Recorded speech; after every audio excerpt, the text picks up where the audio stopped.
ജന്മാദ്യസ്യേതോന്നയാദിതരതച്ചാർത്തേഷ്വവിജ്ഞസ്വരാട് തേനേ ബ്രഹ്മഹൃദായ ആദികവേ മുഖ്യന്തേത് സൂര്യ തേജോവാരി മൃതാം യഥാ വിനിമയോ യത്ര ത്രിസർഗോമുഷാ ധാംനാസേന സദാ നിരസ്തകുഹകം സത്യം പരം ധീമഹി. നമസ്കാരം. സനാതനധർമ്മ സംഹിതകളിലെ വിജ്ഞാനശകലങ്ങൾ പങ്കുവയ്ക്കാനുള്ള ചാനലായ നാദശ്രീയിലേക്ക് എല്ലാവർക്കും സ്വാഗതം. ഈ ചാനൽ സബ്സ്ക്രൈബ് ചെയ്യാനും ലൈക്ക് ചെയ്യാനും ഓർമ്മപ്പെടുത്തിക്കൊള്ളുന്നു. ശ്രീമദ് ഭാഗവതത്തിലെ 2-ാമത്തെ സ്കന്ധം 5-ാമത്തെ അധ്യായത്തിൽ 14 ശ്ലോകം വരെയാണ് നമ്മൾ പറഞ്ഞു വെച്ചത്. പ്രപഞ്ചത്തിൻ്റെ സൃഷ്ടി ഇങ്ങനെ നടക്കുന്നു, ഏതിൽ നിൽക്കുന്നു, നിൽക്കാൻ വല്ല ആസ്പദം ഉണ്ടാവണം. ആസ്പദമില്ലാണ്ട് നിൽക്കില്ല എന്ന് ഇന്നലെ പറഞ്ഞു. ആസ്പദമില്ലാണ്ട് ഈ ലോകത്തിൽ ഒന്നും നിൽക്കില്ല. അപ്പോൾ ഏതിൽ പോയിട്ട് വിലയം പ്രാപിക്കണം. ഉണ്ടായതിനൊക്കെ നാശമുണ്ട്. നാശം എന്ന് പറഞ്ഞാൽ ഇല്ലാണ്ട് ലെവലല്ല, മറ്റൊന്നിൽ പോയിട്ട് ലയിക്കുകയാണ്. ഇല്ലാതെ ലെവലല്ല അത്രത്തെ സംഭവിക്കണത്. സത്യത്തിൽ ഇല്ല എന്നുള്ളൊരു സംഗതി ഇല്ല എന്നാണ്.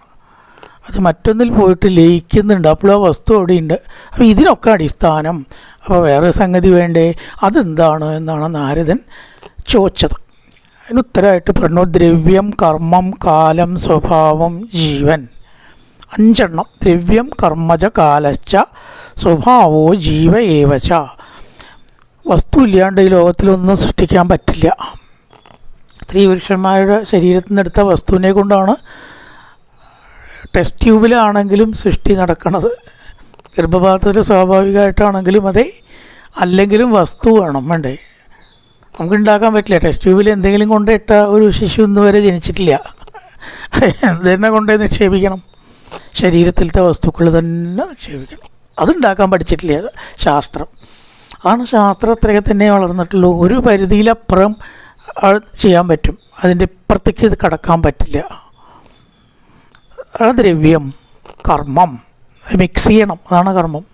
കാലം, ഇത്ര കാലം 780 ദിവസമാണ് ഒരു ശിശുവിൻ്റെ വളർച്ച. ലേശമൊക്കെ മുമ്പേ അപ്പുറത്തേക്കാവാം, വല്ലാണ്ട് വ്യത്യാസം വരുമോ? 4-ാം മാസത്തിലൊരു കുട്ടി പ്രസവിച്ചാൽ ആ കുട്ടി ജീവിക്കില്ല, ഉറപ്പാണ്. 12-ാം മാസത്തിലും 14-ാം മാസത്തിലും പ്രസവിച്ചു എന്ന് നമ്മളധികം കേൾക്കലില്ല. ആ കേട്ട ഇടയ്ക്ക് തള്ളിയും കുട്ടി മരിക്കില്ലേ, അങ്ങനെയൊക്കെ നീണ്ടുപോയാൽ സമ്മതിക്കാറില്ല നമ്മൾ. 10-ാം മാസത്തിൽ എന്തെങ്കിലും സിസേറിയൻ കീറിയിട്ടെങ്കിലും എടുക്കും. അപ്പോൾ അതിന് ആ സമയമുണ്ട്, അതാണ് കാലം. സ്വഭാവോ, അതിൻ്റേതായിട്ടുള്ള ജീവി അതിനെ തന്നെ പ്രസവിക്കണു, വ്യത്യാസം ഉണ്ടാവുന്നില്ല. സസ്യങ്ങളായാലും ശരി, മത്തം കുപ്പിയിട്ട് മത്തം തന്നെ മുളയ്ക്കണു, കുമ്പളം മുളയ്ക്കാറില്ല. ആടിൻ്റെ കുട്ടി ആട്ടിൻകുട്ടിയെ പ്രസവിക്കണു, പശുവിൻ്റെ കുട്ടി പശുവിനെ പ്രസവിക്കും. ഇതാണ് സ്വഭാവവും, മാറാറില്ല. കാര്യത്തെ നിയമങ്ങളുണ്ട്. ജീവ ഏവച്ച, ഇതിനൊക്കെ ഉള്ളിൽ പുറമേ ആ ദ്രവ്യത്തിൽ ഈ ജീവൻ ചേർന്നാലേ ഇത്തരം സൃഷ്ടികൾ ശരിക്കും നടക്കുള്ളൂ. അപ്പോൾ ഇതിലിപ്പോൾ ജീവനില്ലാത്ത ചില സൃഷ്ടികളെ ഇതിൽ കൊണ്ടുവന്നിട്ടില്ല എന്ന് വേണം ഊഹിക്കാൻ. എന്താ ജീവനില്ലാത്ത സൃഷ്ടി? ജീവനില്ലാത്ത സൃഷ്ടികൾ ഇഷ്ടംപോലെ ഉണ്ടല്ലോ. അപ്പോൾ കോൺക്രീറ്റ് ഇടണു, കോൺക്രീറ്റിന് ജീവനുണ്ടോ? പക്ഷേ സൃഷ്ടിയല്ല എന്ന് പറയാൻ പറ്റില്ല. അപ്പോൾ അവിടെ ജീവനില്ല. സൃഷ്ടിക്കപ്പെട്ട ടെറസിന് ജീവനില്ല. ബാക്കി 4 മതിയാവും. എന്നാലും ബാക്കി 4 വേണം. ദ്രവ്യം വേണം അല്ലേ? മെറ്റലും സിമെൻറ്റും ഒക്കെ വേണ്ടേ? കർമ്മം വേണ്ടേ? കൂട്ടി മിക്സ് ചെയ്യണ്ടേ? കാലം 22 ദിവസം മുട്ട് കൊടുത്തിട്ടേ എടുക്കാൻ പറ്റുള്ളൂ. അപ്പോൾ കാലമുണ്ട്. സ്വഭാവം എങ്ങനെ മിക്സ് ചെയ്തോ അതിനനുസരിച്ചിട്ടുള്ള ബലമാണ് ഉണ്ടാവുക. പാലത്തിന് വേണമെങ്കിൽ അങ്ങനെ തന്നെ മിക്സ് ചെയ്യണം, വീടിന് വേണമെങ്കിൽ അങ്ങനെ തന്നെ മിക്സ് ചെയ്യണം, ബാത്റൂമിന് കനം കുറച്ചിട്ട് വാർത്ത അത് അങ്ങനെ തന്നെ വേണം. അപ്പോൾ ആ വസ്തു ആ ബലത്തിലാണ് ഉണ്ടാവുന്നത്. അത്ര കാലേ നിൽക്കുകയുള്ളൂ. ജീവൻ എന്ന് പറയുന്നത് ഇവിടെ ഏതിനോട് അപ്ലൈ ചെയ്യണം?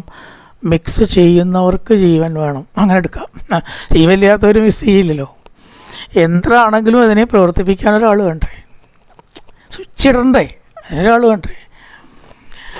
ഒരു ജീവൻ്റെ അംശം ഉണ്ടാവണം. അതൊക്കെ പ്രൊപ്പോർഷനായിട്ട് മിക്സ് ചെയ്യണം. എങ്ങനെയെങ്കിലും മിക്സ് ചെയ്യുക. പഠിക്കേണ്ട എൻജിനീയറിങ്ങുകാരില്ലേ, ഇത്ര മെറ്റലിന് ഇത്ര സിമെൻറ്റ് ഇത്ര മണം, അപ്പോൾ അതിന് ജീവൻ വേണ്ടേ?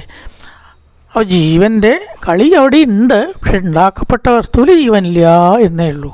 പക്ഷെ ഈ 5 ഇല്ലാണ്ട് ഒരു തരത്തിലുള്ള സൃഷ്ടിയും സാധ്യമല്ല നാരദ. എന്നാൽ ഈ 5 ഏതിൻ്റെ അംശമാണ്? ഇതൊക്കെ നോക്കിയിട്ടുണ്ട് പണ്ടുള്ളവരുടെ വിശകലനം ഒന്ന് ആലോചിച്ചു. നമ്മുടെ ബുദ്ധിയൊന്നും ഒന്നുമില്ല. വാസുദേവാത് പരോ ബ്രഹ്മൻ ചാന്യോത്തോത്തി തത്തത, ഇത് മാത്രം എന്നുള്ളവർ മനസ്സിലാക്കിയിട്ടില്ല. ഒക്കെ മനസ്സിലാക്കേണ്ടത് മാത്രം മനസ്സിലാക്കിയിട്ടില്ല, ബാക്കിയൊക്കെ മനസ്സിലാക്കിയിട്ടുണ്ട്. ഇതൊക്കെ വാസുദേവനിൽ നിന്ന് ഭിന്നമല്ല, വാസുദേവൻ തന്നെയാണ് ഇതൊക്കെ ആയിട്ട് മാറുന്നത്. സ വാസുദേവ. ആരാ വാസുദേവൻ? വസുക്കളുടെ അധിപൻ വാസുദേവൻ. വസുദേവൻ്റെ പുത്രൻ നമ്മൾ കൃഷ്ണനായിട്ട് എടുക്കുമ്പോൾ പറയുന്ന അർത്ഥമാണ്, അതല്ലാത്ത അർത്ഥമുണ്ട് കേട്ടോ. വസന്തി യസ്മിൻ സർവേ ദേവ സ വാസുദേവ. എല്ലാ ദേവന്മാരും ഏതൊരു ഭഗവാനിലാണ് വസിക്കുന്നത്, അത് വാസുദേവൻ. ഭാഗവത പ്രയത്തിൽ ഇത് വിഷ്ണു ഭഗവാൻ മാത്രമേ ഉള്ളൂ. വിഷ്ണുവിനെ ഭജിച്ചാൽ വേറൊരു ദേവനെ ഭജിക്കേണ്ട ആവശ്യം ഇല്ല, സത്യത്തിലില്ല. വിഷ്ണു ഭക്തന്മാർ അങ്ങനെ പറയാം, ബാക്കിയുള്ളവർ സമ്മതിക്കില്ലേ അങ്ങനെ ശിവൻ എന്താ കുറവ്, അതൊന്നും തർക്കിക്കേണ്ട ആവശ്യമില്ല. ഒക്കെ ഭാഗവത അഭിപ്രായം എന്ന് പറഞ്ഞാൽ അതിനപ്പുറം ഒരു അഭിപ്രായം നമുക്ക് വേണമെന്നില്ല.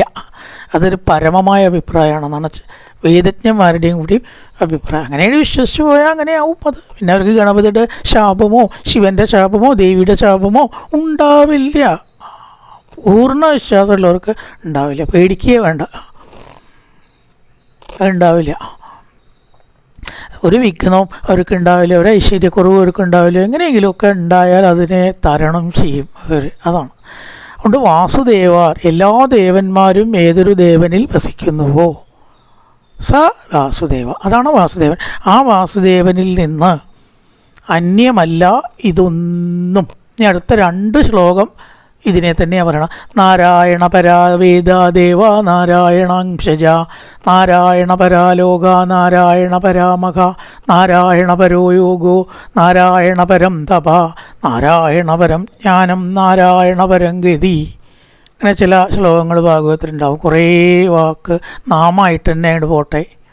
2 ശ്ലോകം വായിച്ചാൽ എത്ര നാരായണം ജപിക്കാൻ പറ്റും? 2 2 4 2 6 2 8 നാരായണ ജപമായി ഇവിടെ ഇല്ലേ. ഭാഗവതം വായിച്ചാൽ തന്നെ നാമം ചൊല്ലിയ പോലെ അതിൻ്റെ കൂടെ കിട്ടുന്ന ചിലരുടെ അഭിപ്രായം.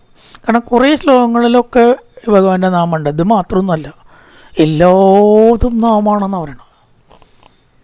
സാമാന്യനന്ദസ്യ യശോങ്കിതാനീയത്, അനന്തനായിരിക്കുന്ന ഭഗവാന്റെ നാമം ഓരോ ശ്ലോകത്തിലും ഉണ്ട് എന്നാണ് പറയണം. ഓരോ ശ്ലോകത്തിലുണ്ട്. നമുക്ക് കാണണം. സ യേഷ ഭഗവാൻ എന്നൊക്കെ പറയാം, ഭഗവാൻ എന്നില്ലേ. സ്വലക്ഷിത ഗതിർ ബ്രഹ്മൻ, അതിലെവിടെയാ ഭഗവാന്റെ നാമം ആവാൻ ഒരുപാട് അക്ഷര ആവശ്യമില്ല, അവിടെ മനസ്സിലാക്കേണ്ടത്. സഹസ്രനാമം നോക്കൂ. ഏകോ നൈക സവ ക കിം. കാന്നും കീന്നും ഭഗവാന്റെ നാമം അത്രേ. കാന്ന് പറഞ്ഞാൽ ബ്രഹ്മാവെന്ന് അർത്ഥമുണ്ട് കേട്ടോ. കീ എന്ന് പറഞ്ഞാൽ നിശ്ചല, പറയാൻ അറിയില്ല, അറിയാത്തത് അറിയുന്നു പറയാൻ വയ്യല്ലോ. അതും ഭഗവാന്റെ നാമം ആണ്. ഏകോ നേക സവ ക കിം. ക എന്ന് പറഞ്ഞാലും അത് ഈശ്വരൻ്റെ നാമം, കിം എന്ന് പറഞ്ഞാലും ഈശ്വരൻ്റെ നാമം. ഏത് ശബ്ദം പുറപ്പെടുവിച്ചാലും അത് ഭഗവാന്റെ നാമം മാത്രമേ. അങ്ങനത്തെ ഒരു അക്ഷരമില്ലാത്ത ശ്ലോകമുണ്ടോ ഭാഗവത്? അപ്പോൾ ഏത് അക്ഷരമാണ് ഭഗവാന്റെ നാമമായിട്ട് ഭർത്താവ് പ്രയോഗിച്ചിരിക്കുന്നത്? പുരാണകർത്താവ് നമുക്ക് പറയാൻ പറ്റില്ല എന്ന് പറയണം. കാരണം നാമാനി ഓരോ ശ്ലോകത്തിലുണ്ട് അത്രയും ഭഗവാന്റെ നാമം. വെറുതെ വായിച്ചാലും ഗുണം കിട്ടും. ഭാഗവത അർത്ഥം അറിഞ്ഞില്ലെങ്കിലും ഗുണം കിട്ടും, അർത്ഥം അറിഞ്ഞാൽ അധികം കിട്ടും, അനുഭവം ഉണ്ടാവും. ഇവിടെ നാരായണൻ്റെ അർത്ഥം പറയേണ്ട ആവശ്യമില്ല. സർവേശ്വരൻ, വെള്ളത്തിൽ വസിക്കുന്നവൻ, നാരത്തിൽ ജീവിക്കുന്നവൻ എന്നുണ്ട്. നാരായണം എന്ന് പറഞ്ഞാൽ നാരം ആരേതി ഇതി നാരായണ. നാരം എന്ന് പറഞ്ഞാൽ ജീവസമൂഹം, ജീവസമൂഹങ്ങൾക്കാണ് നാരം. മനുഷ്യനും മനുഷ്യനല്ലാത്തതുമായിട്ടുള്ള ചെറിയ ജീവികൾ അടക്കം കാണാൻ പറ്റാത്തത് മുതൽ തിമിംഗലം വരെയുള്ള ഭീമാകാരമായിട്ടുള്ള ജീവികളിൽ വരെ ഏതൊരു ശക്തി വസിക്കുന്നു, അതിനെയാണ് നാരായണൻ. ഇനി ബാക്കിയുള്ളതിൻ്റെ അർത്ഥമുണ്ട്. വേദം, എല്ലാ വേദങ്ങളും ആ നാരായണനെ അന്വേഷിക്കുന്നു. ദേവന്മാർ, 33 കോടി ദേവന്മാരും നാരായണാംശങ്ങളാണ്. നാരായണനെ വെച്ചാൽ അവരൊക്കെ അവിടെ വന്നോളും എന്നാണ് അറിയോ. നാരായണനെ സ്തുതിക്കാൻ അവരവിടെ എത്തിക്കോളൂ അത്രേ. നാരായണല്ല ദിക്കിൽ ദേവന്മാരുണ്ടാവും. കാരണം അവർക്ക് ഈശ്വരനെ സ്തുതിക്കാതെ ഇരിക്കാൻ വയ്യ. ഇന്ദ്രനാവട്ടെ, വൈശ്വാനാവട്ടെ, അഷ്ടദിക്പാലന്മാരാവട്ടെ, എല്ലാവരും അവിടെ എത്തിക്കോളും. എന്തിനാ വേറെ വേറെ പൂജ? അപ്പോൾ ദേവ. പിന്നെ പറയണു ലോക, 14 ലോകങ്ങളും ആ ഭഗവാന്റെ ശരീരമാണ്. 2ാമത്തെ അധ്യായത്തിൽ പറഞ്ഞു വിരാട് സ്വരൂപം.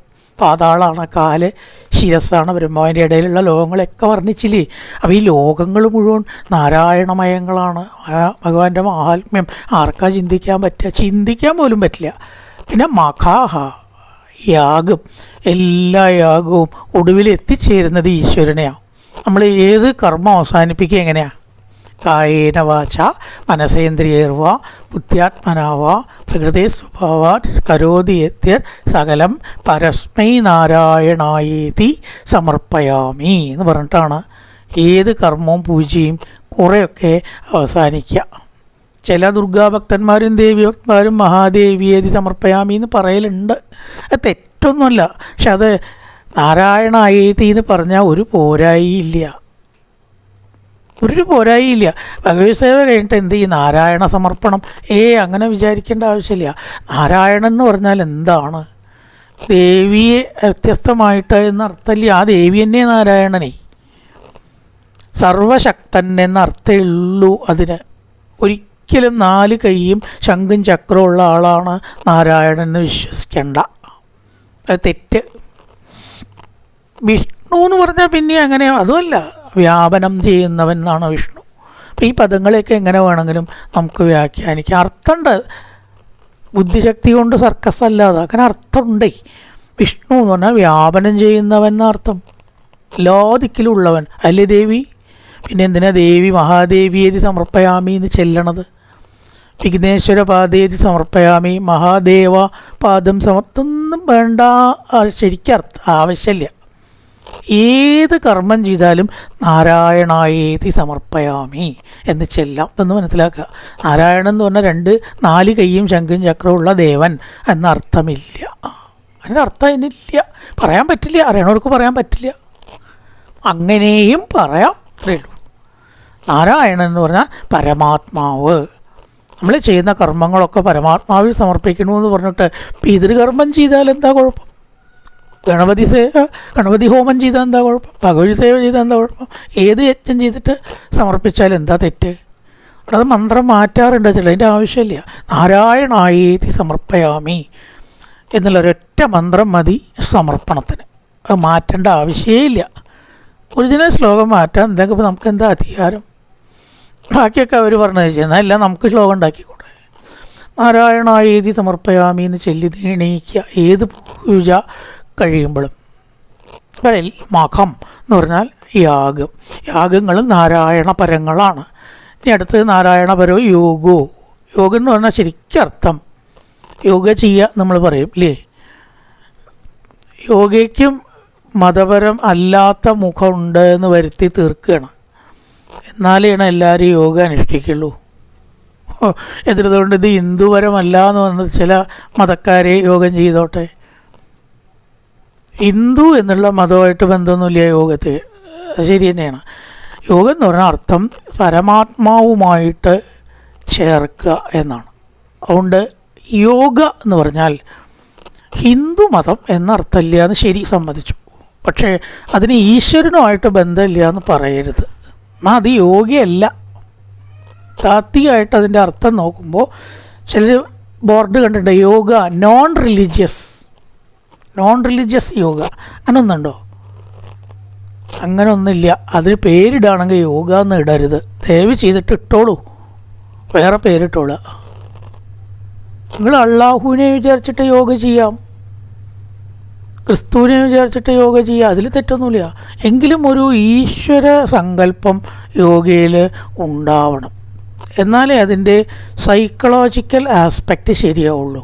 നോൺ റിലീജിയസ് യോഗ ഇല്ല, തെറ്റ്.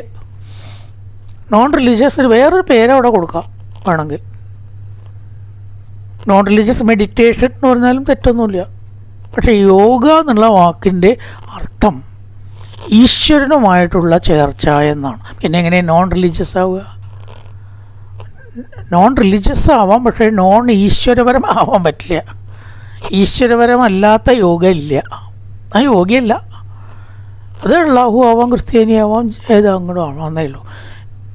മതപരം എന്ന് പറഞ്ഞുകൂടാ, പക്ഷേ യോഗ ഈശ്വരപരമായിട്ടേ നടക്കൂ, അതിനെ അർത്ഥമുള്ളൂ. അതാണ് നാരായണപരോ യോഗ എന്നിവിടെ പറഞ്ഞത്. ഭാഗവതം പറഞ്ഞതാണ് നമ്മൾ പറയണത്. വല്ലവരും പറഞ്ഞതുമല്ല. നാരായണ പരം തപ. തപസ് എന്ന് പറഞ്ഞാൽ എന്താണ്? സംശയമുണ്ടോ? ഈശ്വരനെ കിട്ടാനല്ലാത്ത തപസ്സുണ്ടോ? നാരായണ പരം ജ്ഞാനം. പണ്ട് തപസ് എന്ന് പറഞ്ഞാൽ അതാട്ടോ. ഇനിയിപ്പോൾ എന്ന് വേറെ അർത്ഥമുണ്ടോ അറിയില്ല. പരം ജ്ഞാനം, അറിവ് എന്ന് പറഞ്ഞാൽ എന്താ? ഡിഗ്രി കൂട്ടിയിട്ടുണ്ടൊന്നും ജ്ഞാനം വിജ്ഞാനം എന്ന് പറയാൻ പറ്റില്ല. അല്ല, പഠിച്ച ആളാണെന്ന് പറയാം. പഠിച്ച ആളിപ്പോൾ എത്ര ആൾക്കാരുണ്ടൊക്കെ പഠിക്കാം. കക്കാൻ പഠിച്ചാലും അത് പഠിക്കൽ തന്നെയാണ്. എല്ലാം പറയാൻ പറ്റുമോ? കോയമ്പത്തൂർ കക്കാനും പോക്കറ്റ് അടിക്കാനും ക്ലാസ് കൊടുക്കുന്നുണ്ട് അത്രേ. അത് അറിവാണ്, ജ്ഞാനമല്ല. ജ്ഞാനം അതിൽ വിശേഷിച്ച് വിജ്ഞാനം, വിശേഷണയുള്ള ജ്ഞാനം, അതിപ്പോഴും ഈശ്വരനെ കുറിച്ചുള്ള അറിവാണ്. അതിൽ ശരിയല്ലാത്തത് വരില്ല. ശരിയായതിനെ ജ്ഞാനം വിജ്ഞാനം എന്ന് പറയാൻ പറ്റൂ. കുറച്ച് വ്യത്യാസമുണ്ട്. ജ്ഞാനം, ഒരാളെ കൊല്ലാൻ പഠിച്ചാലും അത് പഠിപ്പാണ്, പോക്കറ്റടിക്കാൻ പഠിച്ചാലും അത് പഠിപ്പാണ്. അതിനൊക്കെ പഠിപ്പ് എന്ന് പറയാം, വേണമെങ്കിൽ അറിവ് എന്നും പറയാം. പക്ഷെ അത് യഥാർത്ഥ ജ്ഞാനമോ വിജ്ഞാനമോ അല്ല. അങ്ങനെ പറയണമെങ്കിൽ നാരായണനെ കുറിച്ചുള്ള അറിവ് ജ്ഞാനമാണ്, വിശേഷേണ ഉള്ള ജ്ഞാനമാണ്. അതുകൊണ്ട് മനുഷ്യന് ഗുണേ ഉള്ളൂ. ഒരു ദോഷവും ഈശ്വരനെ അറിഞ്ഞിട്ട് ഇന്ന് വരെ വന്നിട്ടില്ല. പിന്നെ നാരായണ പരാഗതി, ഏതിൽ പോയിട്ടാണ് നമ്മൾ ചേരുക? സുഹൃതം ചെയ്ത ജീവന്മാർക്ക് മാത്രം റിസർവ്ഡാണ് മോക്ഷം, അല്ലാത്തവർക്ക് കിട്ടില്ല, സംശയമൊന്നും വേണ്ട. ആ പോയി ചേരുന്ന ലക്ഷ്യസ്ഥാനമാണ് നാരായണൻ. ദേവിയാവാം, ഗണപതിയാവാം, ശിവനാവാം, അള്ളാഹു ആവാം. ക്രിസ്ത്യനായിട്ട് വിചാരിക്കുന്നവർക്ക് അതും ആവാം. മരണാനന്തരം നമ്മൾ വിശ്വസിക്കുന്ന ആ ഈശ്വരനുമായിട്ടുള്ള ചേർച്ചയെ നമുക്ക് ഗതി എന്ന് പറയാം. നാരായണൻ എന്ന് പേരിട്ടു, ഇത്രയേ ഉള്ളൂ. അത് വിഷ്ണു ഒന്നുമല്ല. ഇപ്പോൾ ശിവക്ഷേത്രത്തിൽ പോയിട്ട് നാരായണ എന്ന് ജപിച്ചാൽ ചിലർ കളിയാക്കും, ഇത് ശിവക്ഷേത്രമാണ്, നിങ്ങളെന്ത് ഈ നാരായണനാമം ചെല്ലണം? ആ പറയണ ആളാണ് വിവരമില്ലാത്ത. നാരായണൻ എന്ന് പറഞ്ഞാൽ ശിവന് പറ്റും. കാരണം അത് ഈ ആത്മാവ് എന്നർത്ഥമേ ഉള്ളൂ, ശിവനാത്മാവല്ലേ. ഗണപതിരെ പോയിട്ട് നാരായണൻ ചൊല്ലി എന്താ കുഴപ്പം? നാരായണ എന്ന എല്ലാ വിഘ്നങ്ങളും തീർത്ത് തരണേ എന്ന് ഗണപതിയോട് പ്രാർത്ഥിച്ചാൽ അതൊരു തെറ്റൊന്നുമല്ല. ദേവിയുടെ അവിടെയും പോയിട്ട് ഈ നാരായണൻ ഒരു കോമൺ പദമാണ്. ഈ വിഷ്ണുവിൻ്റെ ക്ഷേത്രത്തിൽ വന്നിട്ട് നമശിവായ ഒരാൾ ചൊല്ലി വിചാരിക്കുക, ഇയാൾക്ക് പ്രാന്താണ് നമ്മൾ ഇടയ്ക്ക് പറയും. ഒരു തെറ്റുമില്ല. കാരണം ശിവൻ എന്നുള്ള വാക്കിൻ്റെ അർത്ഥം എന്താ? മംഗളം കൊടുക്കണ ആൾ എന്ന് അർത്ഥമേ ഉള്ളൂ വാക്കിനെ. നമ്മൾ നോക്കി നോക്കൂ, ശബ്ദധാരാവലിയോ നിഘണ്ടു കൊടുത്തിട്ട് ശിവം മംഗളം. കണ്ട പരശുവും ശൂലവും പാമ്പിനെ കഴുത്തിലിട്ട ആൾ നിങ്ങൾ എവിടെയും വ്യാഖ്യാനം കാണില്ല ശിവന്. ചിലപ്പോൾ അതും ആവാം, അത്രയേ ഉള്ളൂ. അങ്ങനെയുള്ള അർത്ഥവും കൊടുക്കാം, കൈലാസത്തിലെ വാസിയാണ്. പക്ഷെ ശിവം എന്ന് പറഞ്ഞാൽ മംഗളമാണ്. അത് കൊടുക്കുന്ന ആളല്ലേ നാരായണൻ. അപ്പോൾ ഈ വാക്കുകളും നാമങ്ങളും ഒക്കെ കോമൺ ആയിട്ട് അങ്ങോട്ടും ഇങ്ങോട്ടും മാറ്റി പ്രയോഗിക്കാം. വിഷ്ണു സഹസ്രനാമം ചോദിച്ചു നോക്കൂ. സർവ ശിവസ്ഥാണൂർ, കണ്ടോ? നാരായണന് പറഞ്ഞിരിക്കുന്നു ശിവൻ. സർവ എന്ന് പറഞ്ഞാൽ ശർവ എന്ന് പറഞ്ഞാൽ ശിവനാണ്. സർവ ശിവ സ്ഥാണു. സ്ഥാണു എന്ന് പറഞ്ഞാൽ ശിവസഹസ്രനാമത്തിലുള്ള വാക്കാണ്. ശിവസ്ഥാണു എന്ന് പറഞ്ഞുകൊണ്ടാണ് തുടങ്ങണം. ഇവിടെയും പറഞ്ഞിരിക്കുന്നു സ്ഥാണു വിഷ്ണു സഹസ്രനാമം. ഈ വാക്കൊക്കെ കോമൺ ആയിട്ട് പ്രയോഗിക്കാം. സ്ഥാണു എന്ന് പറഞ്ഞാൽ അടിസ്ഥാനമായിട്ടുള്ള തൂണ് എന്നർത്ഥമാണ്. മുട്ട് കൊടുത്തിട്ടാണ് ഈ ലോകത്തിനെ നിർത്തിയിരിക്കുന്നത്. ആ മുട്ട് ആരാ ചോദിച്ചാൽ ഭഗവാനാണ്. ഭഗവാനാണ് നീങ്ങിയ കഴിഞ്ഞു കഥ. ഇനി ഏതായാലും തസ്യാഭി ത്രട്ടുരീശസ്യ കൂടത്തസ്യ അഖിലാത്മന സൃജം സൃജാമി സൃഷ്ടോഹം ഇഷ്ടേവാഭിചോദിത. സൃഷ്ടിക്കപ്പെട്ട ഞാൻ, ബ്രഹ്മാവാണ് പറയണത്. ബ്രഹ്മാവും ഭഗവാന്റെ സൃഷ്ടിയാണ്, പൊട്ടിപ്പൊങ്ങിയതല്ല. ഞാൻ, സൃഷ്ടമായിട്ടുള്ള ഞാൻ, സൃഷ്ടം അഹ, ദ്രഷ്ടു കാണുന്നവനും, കൂടത്തസ്യ, കൂടസ്ഥൻ എന്ന് പറഞ്ഞാൽ ശരീരത്തിൽ അന്തര്യാമി, അതാണ് കൂടസ്ഥൻ എന്ന് പറയുക. കൂട്ട് കയറിയവൻ എന്നല്ല, കൂടെ എന്ന് പറഞ്ഞാൽ ശരീരം കൂടാണല്ലോ, അതാണ് കൂടസ്ഥൻ. ഈശസ്യ, ഈശ്വരനും, അഖിലാത്മന, സർവാത്മാവും ആയ അവൻ്റെ, നാരായണൻ്റെ, നേരത്തെ പറഞ്ഞ നാരായണൻ്റെ, ഈക്ഷയാൽ, കടാക്ഷത്താൽ, അഭിചോദിത, പ്രേരിപ്പിക്കപ്പെട്ടവനായിട്ട്, സൃജ്യം, സൃഷ്ടിക്കപ്പെടുവാൻ യോഗ്യമായി സൃഷ്ടിക്കുന്നു. ബ്രഹ്മാവായ ഞാൻ സൃഷ്ടിക്കുന്നത് ആരുടെ പ്രേരണപ്രകാരമാണെന്നാണ് അപ്പോൾ എൻ്റെ വിചാരം നാരദ. ആ മഹാവിഷ്ണു ഒരു നോട്ടം അയച്ചതേ ഉള്ളൂ എന്നാണ്. ഓർഡർ എഴുതി കൊടുത്തിട്ടില്ല. ഫോൺ വിളിച്ച് പറഞ്ഞിട്ടില്ല ബ്രഹ്മാവെ തെറ്റിച്ചോളൂ കേട്ടോ എന്നൊന്നും. ഒറ്റ നോട്ടം. ബ്രഹ്മാവിനത് മനസ്സിലായി അതിൻ്റെ അർത്ഥം. ഈക്ഷണക്രിയ എന്നാണ് പറയുക. കണ്ണ് തുറന്നു. ഭഗവാൻ യോഗനിദ്രയിൽ ഉറങ്ങുമ്പോൾ സൃഷ്ടിക്കണം എന്ന് തോന്നി കണ്ണൊന്നാണ് തുറന്നേ ഉള്ളൂ. അത് ബ്രഹ്മാവിൻ്റെ മേലിൽ പോയിട്ട് പതിച്ചു.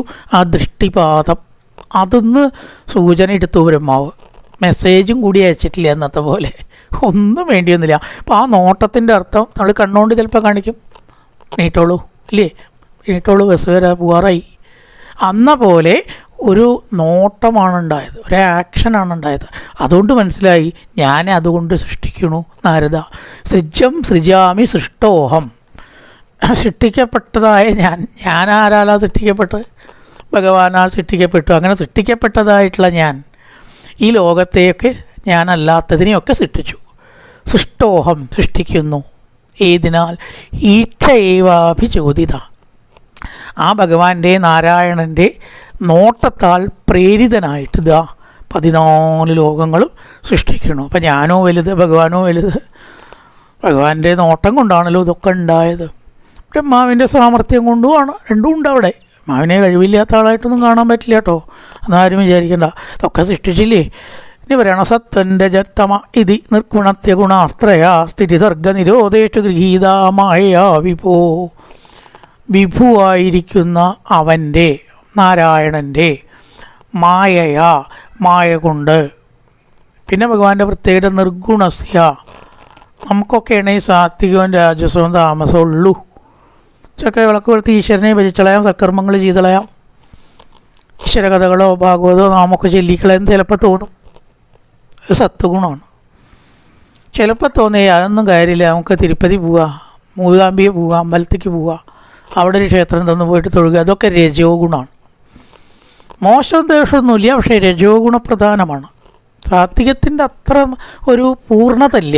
അവിടെ പോയാലേ ഉള്ളൂ എന്ന് തോന്നിയാൽ അവിടെ പോകണ്ടേ? ആലോചിച്ചു എന്തൊക്കെ സാധനങ്ങൾ ഒരുക്കണം, എത്ര ഭക്ഷണക്രമം മാറ്റണം, നമ്മുടെ ടൈം ടേബിളൊക്കെ തെറ്റും, പൈസ ചിലവാവും, ശാരീരിക അധ്വാനമുണ്ട്.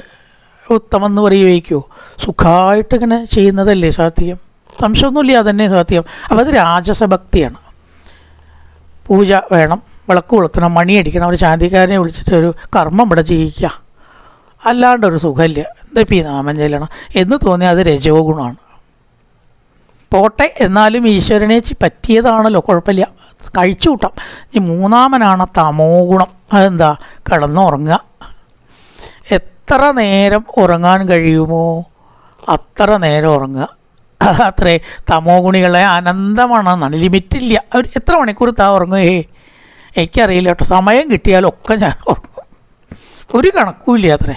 അതിലാണ് തമോ ഗുണം എന്ന് പറയുക. പിന്നെ ഒരു കാര്യത്തിൽ ഉത്സാഹമില്ലാതിരിക്കുക, മനസ്സ് മടുത്ത പോലെ ആവുക, അതൊക്കെ തമോ ഗുണ ലക്ഷണങ്ങളാണ്. ഉറക്കം സമയപരിധി ഇല്ല, പ്രായപരിധി ഇല്ല ജോലിക്ക് എന്ന് പറഞ്ഞ പോലെ എത്ര സമയം കിട്ടിയാലും. ഇപ്പം ഈ ശാസ്ത്രജ്ഞന്മാർ പറയും നമ്മുടെ ശരീരം എത്രമാത്രം ഉണർന്നിരിക്കുന്നുവോ അത്രമാത്രമാണ് ബുദ്ധിക്ക് പ്രസാദം ഉണ്ടാവുക എന്നാണ്. അല്ലെങ്കിൽ ബുദ്ധി കീഴ്പ്പെട്ട അത്രയും സഞ്ചാരം ഉണ്ടാവുക. അതുകൊണ്ട് ഒരു മനുഷ്യന് അനുവദിക്കപ്പെട്ട സമയം മാത്രമേ ഉറങ്ങാവൂ. ഏകദേശം ഒരു 8 മണിക്കൂർ എന്ന് കൂട്ടാം. 10 മണി മുതൽ 6 മണി വരെ, ഉദയം വരെ. സൂര്യൻ ഉദിച്ചാൽ പിന്നെ ഉറങ്ങരുത്, പകലൊട്ടും ഉറങ്ങരുത്, ഉച്ചയ്ക്ക് ഉറങ്ങരുത്. ഉച്ചയ്ക്ക് വിശ്രമിക്കാം, മിണ്ടാണ്ട് കണ്ണും അടച്ച്. അപ്പോൾ ഉറങ്ങും നമ്മൾ. അതാണ് ചെയറിൽ ചാരിയിട്ടാണ് ഇരിക്കാവൂന്ന, സുഖമായിട്ട് കിടക്കരുത്. ഞാൻ ഉറങ്ങും.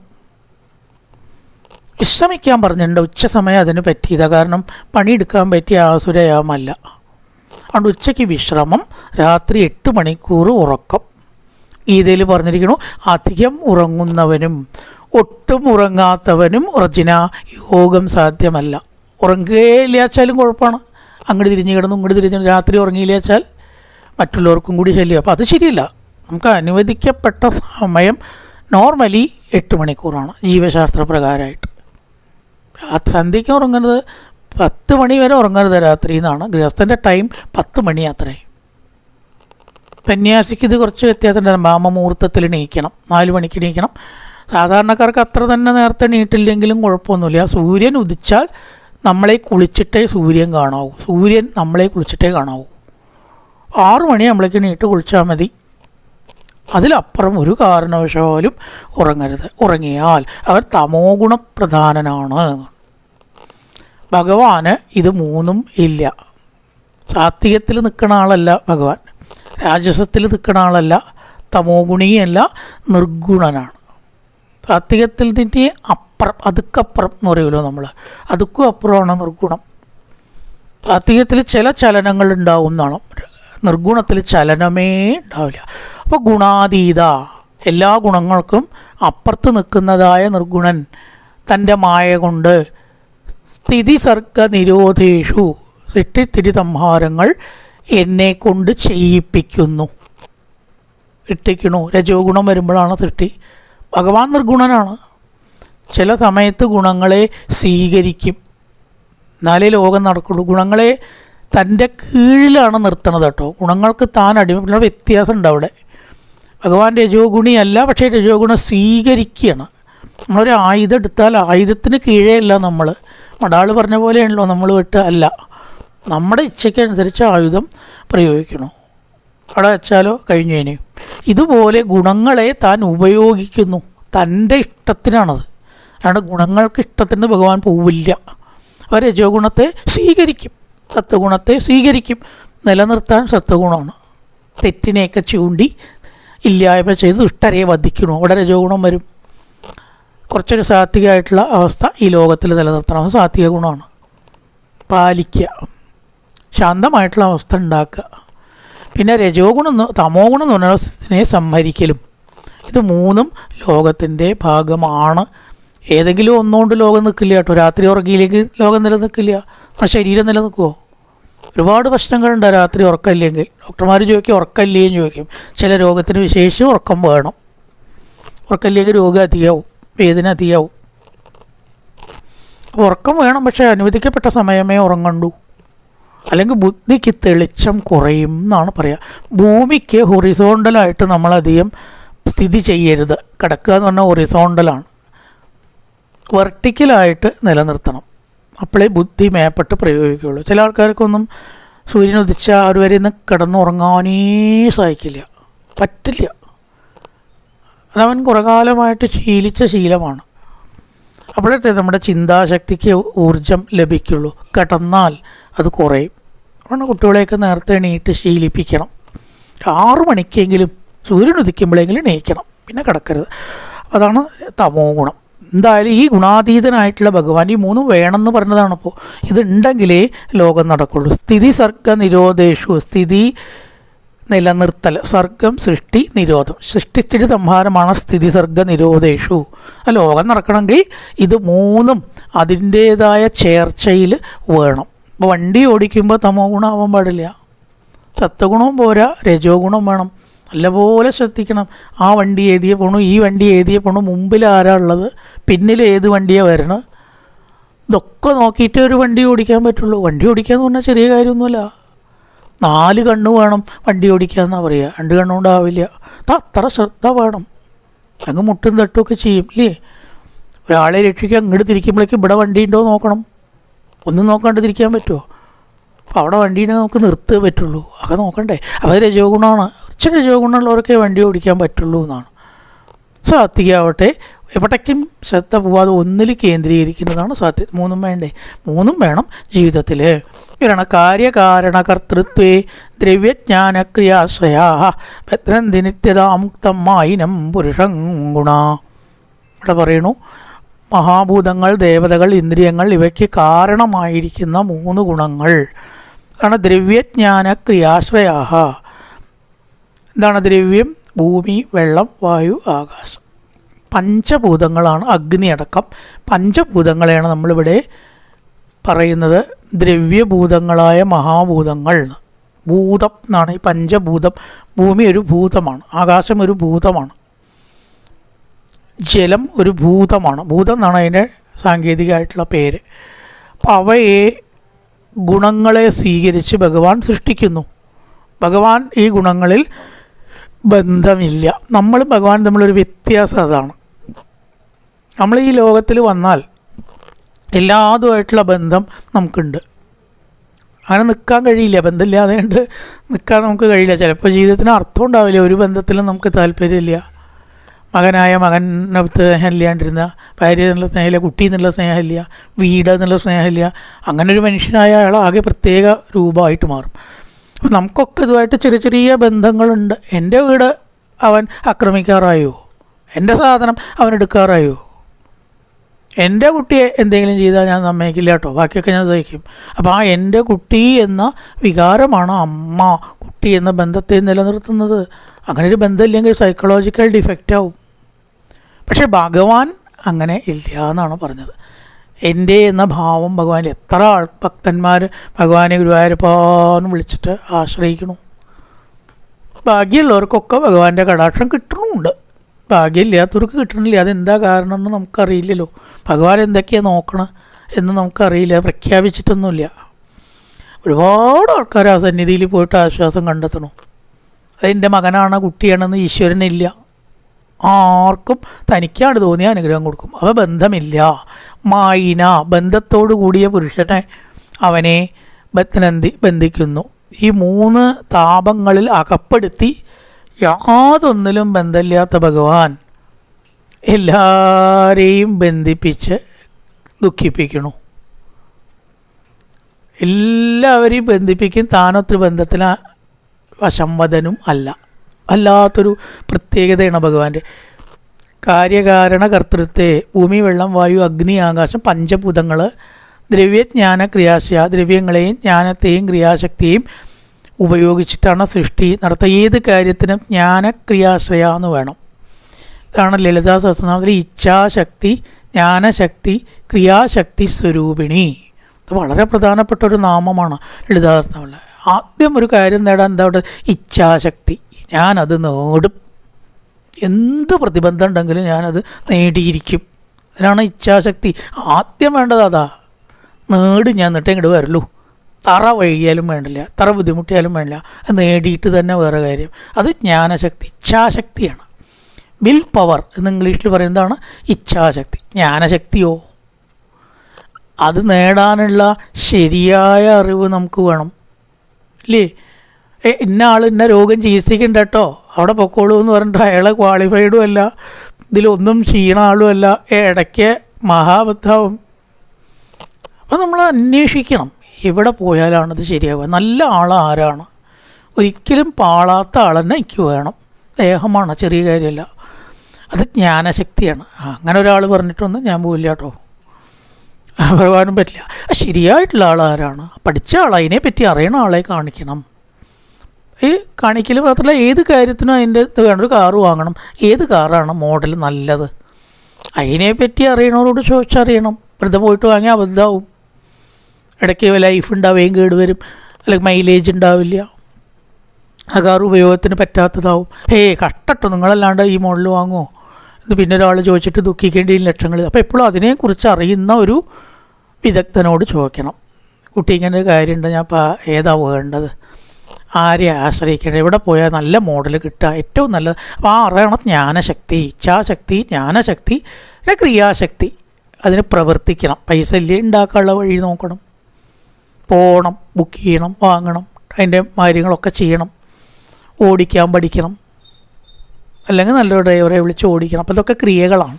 അപ്പോൾ ഇച്ഛാശക്തി, ജ്ഞാനശക്തി, ക്രിയാശക്തി ഇതിനെ ആശ്രയിച്ച് ലോകത്തെ സൃഷ്ടിക്കുന്നു, നടത്തുന്നു, സംഹരിക്കുന്നു എന്നാണ് ചുരുക്കം. ഭഗവാനെക്കുറിച്ച് പറയുകയാണ് ബ്രഹ്മാവ്. അത്ര എളുപ്പത്തിൽ പറഞ്ഞ് തീർക്കാൻ പറ്റില്ല തോന്നുന്നു. അങ്ങനത്തെ കാര്യം ആയതുകൊണ്ടാണ് മെല്ലെ മെല്ലെ നീങ്ങാത്തത് കേട്ടോ, വേറൊന്നുമല്ല. കായേന വാചാ മനസേന്ദ്രിയർവാ ബുദ്ധ്യാത്മനാ വാ പ്രകൃതേ സ്വഭാവാൻ കരോതി യത്യർത്ഥകലം പരസ്മൈ നാരായണായേതി സമർപ്പയാമി. ഓം പൂർണ്ണമദ പൂർണ്ണമിദം പൂർണ്ണാൽ പൂർണ്ണമുദച്ഛതേ പൂർണ്ണസ്യ പൂർണ്ണമാദായ പൂർണ്ണമേവാവശിഷ്യതേ. ഓം ശാന്തി ശാന്തി ശാന്തി. ഹരി ഓം ശ്രീ ഗുരുഭ്യോ നമഃ. ഹരി ഓം.